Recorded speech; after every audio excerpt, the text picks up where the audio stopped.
জোয়ারে প্রবল ঢেউ গঙ্গায়, বেসামাল যাত্রী বোঝাই লঞ্চ, উত্তাল গঙ্গাবক্ষের ছবি ভাইরাল। যে ছবি আপনারা দেখতে পাচ্ছেন, ভাইরাল হয়েছে এই ছবি। মঙ্গলবার দুপুরে বেলুড় থেকে দক্ষিণেশ্বর যাওয়ার সময় উত্তাল গঙ্গায় বেসামাল হয়ে পড়ে লঞ্চটি। আতঙ্কে রীতিমতো হুড়োহুড়ি পড়ে যায়, অসুস্থ হয়ে পড়েন বেশ কয়েকজন যাত্রী।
এই মুহূর্তে যে ছবি আপনারা দেখতে পাচ্ছেন, বিদ্যুতের মাশুল বৃদ্ধির অভিযোগ এবং তার অভিযোগেই প্রতিবাদ মিছিল শুরু হয়েছে বিজেপির।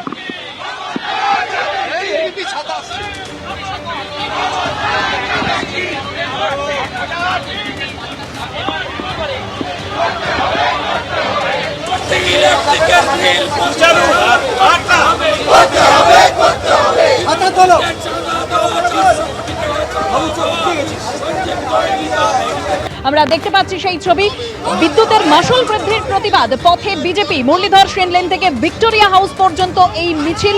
হাইকোর্টের যে অনুমতি, সেই অনুমতি দিয়েই এই মিছিল বিজেপির।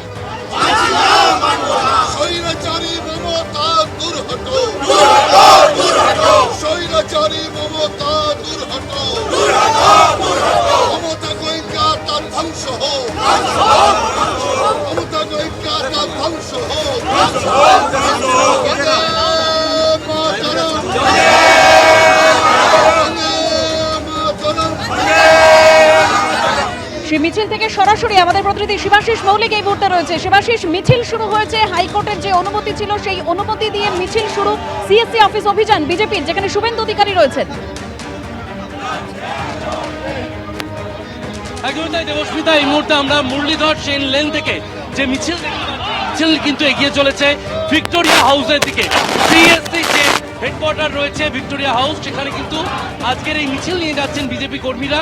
নেতৃত্বে রয়েছেন শুভেন্দু অধিকারী, রাহুল সিনহা রয়েছেন, এবং তারা তাদের তরফ থেকে আদালতের নির্দেশ মেনে একেবারে যে সময়সীমা রয়েছে সেই সময়সীমা মেনে কিন্তু তারা আজকের এই মিছিল করছেন। কারণ বিকেল 5টা থেকে 5:30টার মধ্যে কিন্তু এই মিছিল শেষ করতে হবে, এমনটাই কিন্তু গাইডলাইনে রয়েছে। 5:30টার মধ্যে মিছিল শেষ করতে হলে সময় ছিল না, সেই জন্য বৃষ্টি মাথায় নিয়েই এই মিছিল নিয়ে কিন্তু এগিয়ে চলেছেন। আমি চেষ্টা করবো একবার শুভেন্দুবাবুর কাছে যাওয়ার, যদি শুভেন্দুবাবু, শুভেন্দুদা সময়, শুভেন্দু পরে কথা বলতে চাইছেন রাহুল দার কাছে।